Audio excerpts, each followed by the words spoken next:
Está começando o podcast Inteligência Jurídica, canal oficial do Machado Meyer Advogados, que atualiza você com nossa visão sobre as questões que impactam seus negócios.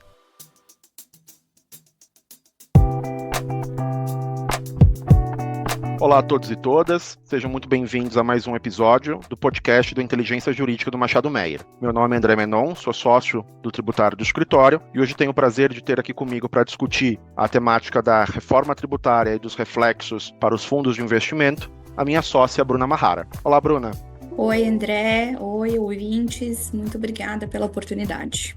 Bruna, antes de a gente começar efetivamente a falar do tema aqui, eu gostaria só de fazer uma contextualização do momento político desse PLP, né? Então, como todos sabem, o PLP 68, ele saiu da Câmara dos Deputados com algumas emendas que foram aceitas ali, então já houve algumas alterações com relação ao texto original do PLP e ele seguiu para o Senado. Considerando que estávamos num período ali de recesso, não foi ainda formalmente designado um relator e não foi ainda formalmente efetuada qualquer reunião técnica. Independentemente disso, fato é que, quando esse PLP foi remetido para o Senado, o presidente da República colocou ali uma tramitação em regime de urgência que imporia um travamento da pauta do Senado caso não houvesse a votação desse PLP até o dia 22 de setembro. O que a gente ouviu nos bastidores é que, a despeito de formalmente esse pedido de urgência não ter sido retirado, fato é que ele será retirado.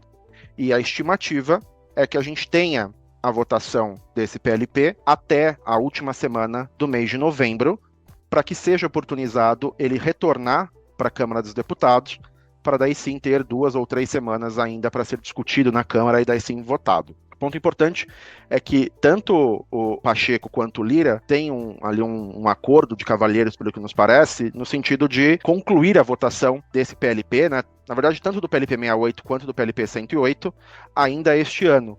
Então é um ponto importante, porque a despeito, né, de não ter formalmente sido retirada a urgência, o que se escuta é que vai haver sim essa retirada e essa votação seguirá apenas para novembro, concluído ainda no final do mês de novembro. Esse é o primeiro ponto que eu queria trazer. E o segundo ponto é que nessas próximas semanas espera-se que formalmente haja, né, a indicação do senador Eduardo Braga como relator do PLP 68 e ainda também nas próximas semanas espera-se que haja ali a conclusão da votação do PLP 108 para daí sim ele também ser remetido para o Senado e muito provavelmente ele vai assumir o mesmo rito que foi dado para o PLP 68 com essa conclusão de votação no final do mês de novembro. Bruna, então, considerando aqui, né, o momento político desse PLP, assumindo aqui que a gente vai ter essa votação até o final do mês de novembro, e especificamente olhando para os impactos para os fundos de investimentos, né? O que eu queria entender contigo, primeiro, qual a tributação dos fundos no cenário atual, né? Qual a tributação dos fundos hoje em dia, para daí sim, olhando para o PLP, a gente conseguir dimensionar, ou pelo menos trazer a nossa melhor estimativa de dimensionamento aqui com relação aos impactos da reforma tributária. Consegue nos ajudar com relação a esse ponto? Claro, vamos lá. Bom, os fundos de investimento, eles não têm personalidade jurídica, né? Eles são definidos ali como uma comunhão de bens e, por conta disso, tradicionalmente, eles não são contribuintes de tributos no Brasil. A tributação ocorre no nível dos seus cotistas. Então, o fundo em si, o seu portfólio, as atividades inerentes ao patrimônio do fundo não são tributadas. Exceções feitas aos FIIs, quando são equiparados a pessoas jurídicas, mas a regra é que o portfólio do fundo não é tributado. O que é tributado são os ganhos e rendimentos auferidos pelos cotistas dos fundos de investimento. Perfeito, Bruna. Olhando aqui a redação do PLP, inclusive você repetiu um texto que foi novamente utilizado aqui no PLP, e eu vou pedir para você me esclarecer o que efetivamente isso significa, mas quando eu olho para o artigo 26 do PLP, eu tenho aqui uma alteração com relação ao texto que saiu da Câmara dos Deputados, deixando claro ali no inciso 5 que os fundos de investimentos, eles não são contribuintes do IBS e da CBS. Então, me parece que com relação a essa constatação objetiva, a gente segue alinhado, tanto no as is quanto no to be, de que efetivamente a gente não vai ter, né, o fundo de investimento como sendo contribuinte do IBS e da CBS. Ponto que me causa aqui uma reflexão é que, na redação do PLP, ele diz que os fundos de investimentos não serão contribuintes, observado o disposto nos parágrafos 6º ao 8º. E daí é onde começam as minhas dúvidas, Bruno, que eu gostaria que você me ajudasse com relação a essa questão técnica, tá? O parágrafo 6º, ele fala: os fundos de investimento imobiliário, os FIIs e os fundos de investimento na cadeia produtiva do agronegócio, que é o FIAGRO, que realizarem operações com bens imóveis, não serão contribuintes do IBS no regime regular, caso 1. Não obedeçam às regras previstas para isenção do imposto de renda, e 2. Estejam sujeitos à tributação aplicável à pessoa jurídica. Então aqui, essa questão da tributação aplicável à pessoa jurídica é algo que você repetiu, que eu acho que existe até no cenário de hoje em dia, né? O que você entende que o texto aqui quis dizer? Quais foram as exceções aqui a essa não caracterização do fundo de investimento como não contribuinte? Bom, André, esse texto, né, aprovado pela Câmara, ele já traz um refinamento com relação à redação original do PLP, que trazia ali no seu artigo 3º os fundos de investimento como fornecedores, né? E aí ficou ali toda a discussão, a época em que foi apresentada a primeira versão do PLP, sobre o escopo, né? Quais seriam os desdobramentos de classificar um fundo de investimento como fornecedor para fins de IBS e CBS. A redação que foi aprovada na Câmara já limita e deixa claro que a regra geral é que os fundos não serão tributados por IBS e CBS, a menos que a gente esteja falando de um fundo de investimento imobiliário ou um FIAGRO que realizem operações com bens imóveis e os fundos de investimento que liquidem antecipadamente recebíveis, que são os FDICs. E aí, dentro dessas exceções, tem sub-exceções também, né? Especificamente, quanto ao FII e FIAGRO, acho que o primeiro comentário aqui, como eu disse, são apenas aqueles que realizem operações com bens imóveis, então o que a gente chama, né, de fundos tijolo, fundo papel, imóvel, não vão ser contribuintes. E aí, qual é a regra para enquadramento no regime regular? Se esse fundo for sujeito à tributação como pessoa jurídica, e aí a legislação do CBS e IBS empresta o conceito trazido na legislação do imposto de renda, né, que fala ali que vai haver equiparação do fundo de investimento imobiliário à pessoa jurídica para fins de tributação quando ele aplica os seus recursos em empreendimento que tenha sócio, construtor e incorporador, um cotista ou pessoa ligada que tenha 25% ou mais das cotas do fundo, né? Então, essa é a primeira exceção, ou também caso esse fundo não cumpra ali todos os requisitos para que os seus cotistas sejam isentos. E aí também se faz referência, né, à Lei 11.033, que ali no seu artigo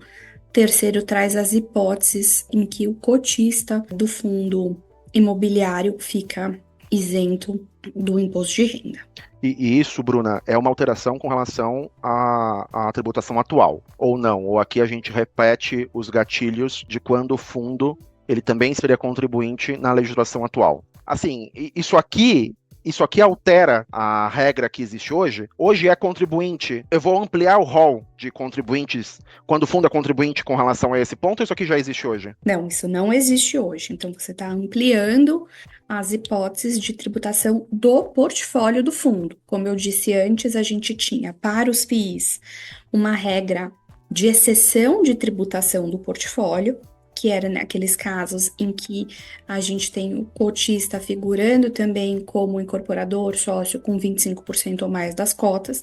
Então, nesse caso, ele estava sujeito à tributação das pessoas jurídicas, e aí vem o IBS e CBS, usa esse conceito e fala, olha, se você vai ser tributado como pessoa jurídica, você também vai ser tributado como pessoa jurídica para fins de IBS e CBS. Então, usa o conceito da legislação de imposto de renda para ampliar a incidência do IBS e do CBS, E no inciso 1º desse parágrafo 6º, o que se faz é falar que o fundo de investimento imobiliário, o FIAGRO, que não obedeça às regras previstas para isenção de IR sobre os rendimentos dos cotistas, também vão ser os contribuintes do IBS e CBS no regime regular. Ou seja, nessa hipótese, eles usam a tributação do cotista, né, para ser o gatilho da incidência do IBS e CBS no portfólio do fundo.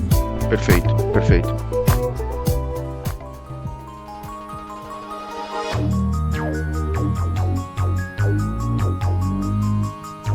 Com relação ao parágrafo 7º, aqui o PLP, ele traz a indicação de que são contribuintes do regime regular, do CBS, da CBS, no regime regular, os fundos de investimento que liquidem antecipadamente recebíveis nos termos do 190 e do 211 dessa lei complementar. Você até pincelou esse ponto na sua fala, e quando a gente olha para o 190, ele diz, fica sujeito ao disposto nessa seção, o FDIC, que liquide antecipadamente recebíveis comerciais por meio de descontos de duplicata, notas promissórias, cheques e outros títulos.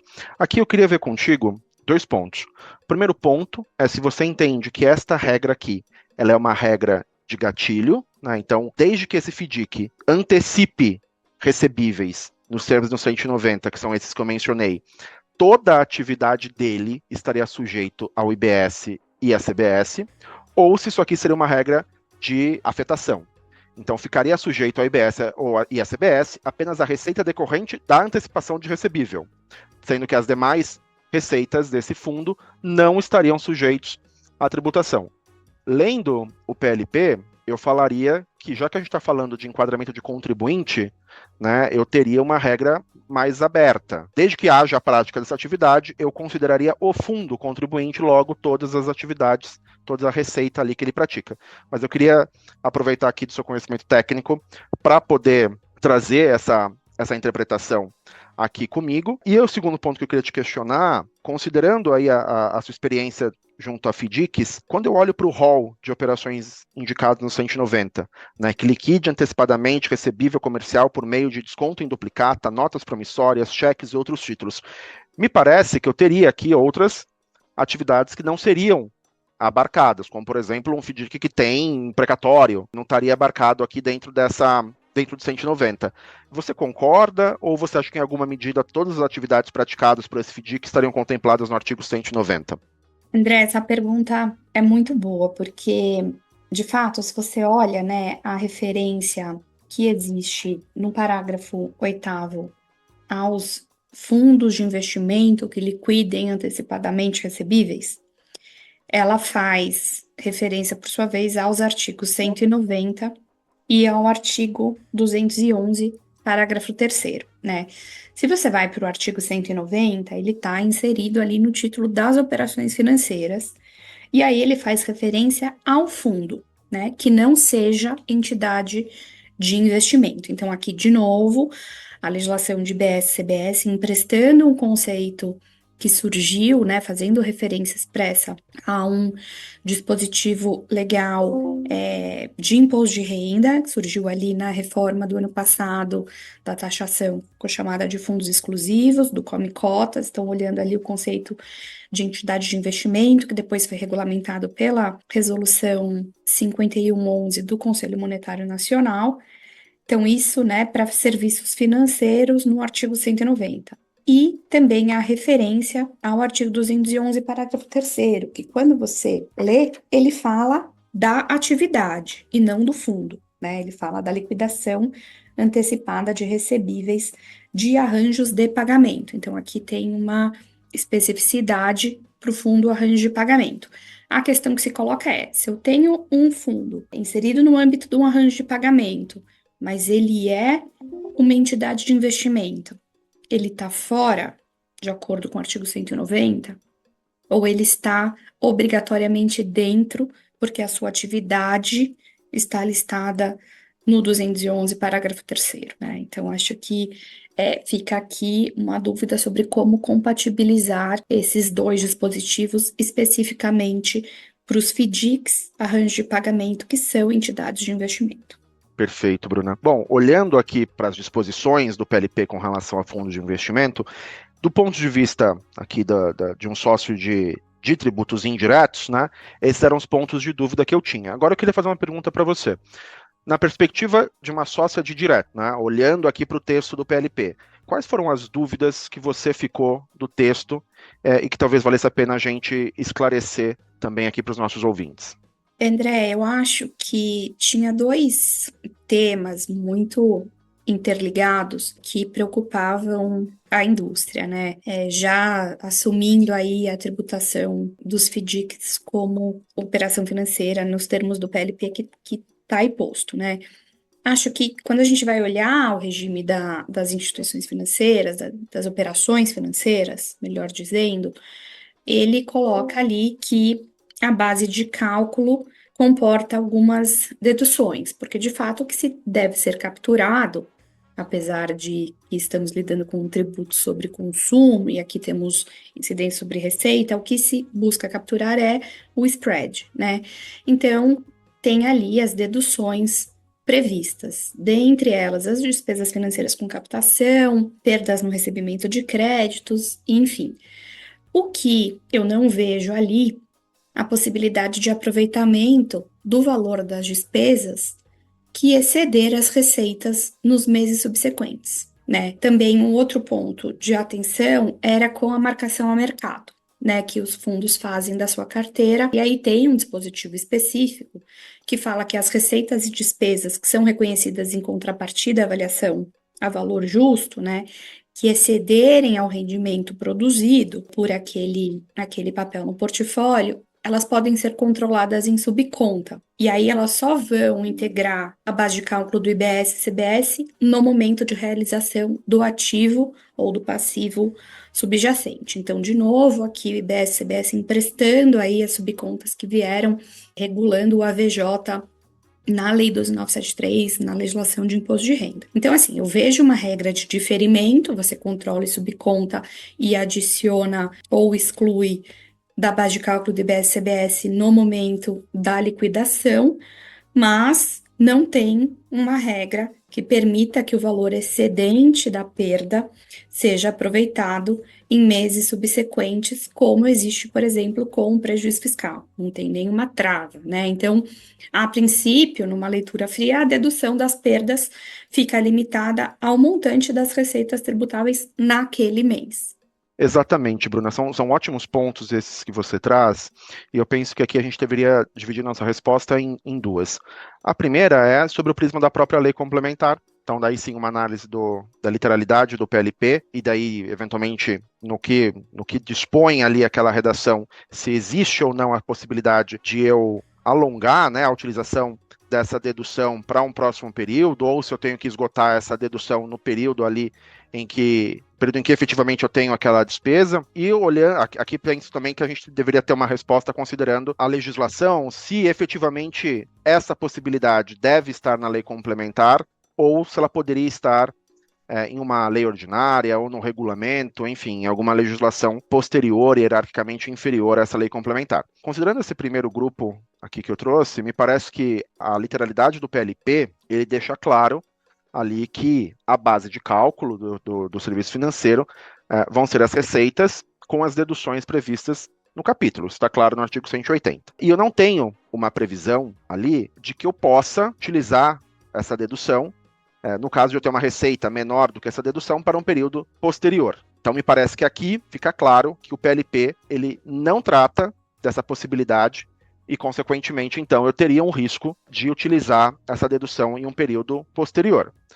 Em que pese essa ausência de previsão, me parece que não permitir essa utilização em um período posterior faria com que eu tivesse um pagamento superior àquele que, pelo menos de uma forma utópica, foi almejada pelo PLP, porque daí eu não vou conseguir capturar, de fato, esse delta, eu vou acabar vou acabar tributando uma receita sem o desconto da dedução que, a priori, eu teria direito. Então, por isso que eu questiono com relação ao segundo grupo aqui das minhas ponderações, que são no sentido de, olha, olhando para o PLP, assumindo que eu não tenha essa previsão e assumindo que o Senado não vai fazer qualquer ajuste no texto para incluir essa previsão, isso significa que efetivamente eu não poderei deduzir esse valor em excesso, né, esse valor que supera ali a base de receita daquele período, ou significa que a gente pode discutir isso em uma lei ordinária, em um regulamento? Se eu olho para o que deve estar numa lei complementar,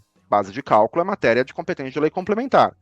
Agora, num cenário em que a lei complementar, o PLP 68, diz que a base de cálculo é a diferença entre a receita e a dedução, isso faria com que eu não pudesse tratar em lei ordinária ou regulamento uma previsão de utilização dessa dedução em período posterior? Eu tenho dúvidas, Bruna. Eu falaria para você que, mesmo que o PLP seja aprovado sem essa autorização expressa, talvez ainda tivesse espaço para discussão acerca dessa matéria, em especial, eventualmente, em lei ordinária ou regulamento. Mas, obviamente, já é um cenário mais arriscado. Então, é muito importante, na minha visão, que os players desse setor, eles tentem aqui discutir essa matéria junto ao Senado, junto aos senadores da CCJ, né, que a partir agora do dia 15, somente a CCJ pode apresentar emendas, e o senador Eduardo Braga já se manifestou no sentido de que ele não vai fazer alterações ativas no texto, ele vai apenas discutir as emendas apresentadas. Então é muito importante que os players desse setor, uma vez confirmando esse risco aqui de ter uma impossibilidade de dedução de um valor superior ao da receita aferido naquele mês, que tragam ali sugestões de emenda junto aos senadores da CCJ para resolver aqui, né, pelo menos esclarecer, solucionar, dar uma segurança jurídica para essa posterior dedução. Mas mesmo que a gente não consiga fazer isso agora, me parece que a gente poderia tentar ainda fazer isso em atos de hierarquia inferior à da própria lei complementar, porque, na minha visão, a base de cálculo já está estabelecida no próprio artigo 180 do PLP. André, acho que tem outros temas ainda importantes aí, né, com relação à tributação dos fundos. Acho que inaugurar a tributação do portfólio dos fundos, como propõe esse PLP, é algo inédito, né? Muito foi questionado, dada a ausência de personalidade jurídica e ao caráter de comunhão, né, de ativos dos fundos de investimento. Existe ainda a possibilidade de adoção do regime regular, especificamente aí para o FII e FIAGRO, caso se entenda que a tomada de créditos é vantajosa. Então, acho que esse é um ponto adicional que eu queria colocar, e a tomada de crédito também na forma de dedução da base de cálculo. Os valores pagos a gestores e consultores também podem ser deduzidos da base de cálculo do IBS-CBS. Então, acho que esse ponto que você coloca tem que ficar no radar para a gente acompanhar os próximos desenvolvimentos legislativos desse tema. E a gente fica à disposição. Muito obrigada pelo convite para participar de mais um podcast do Inteligência Jurídica do Machado Meyer.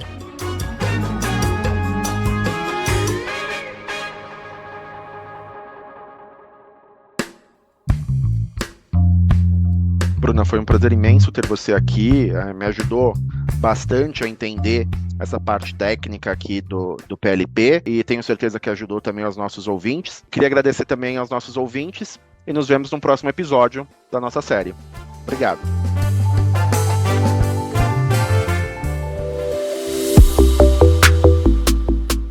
Você ouviu mais um episódio do podcast Inteligência Jurídica. Além de favoritar e compartilhar, agora você pode participar da nossa caixinha de perguntas e enquetes aqui no Spotify.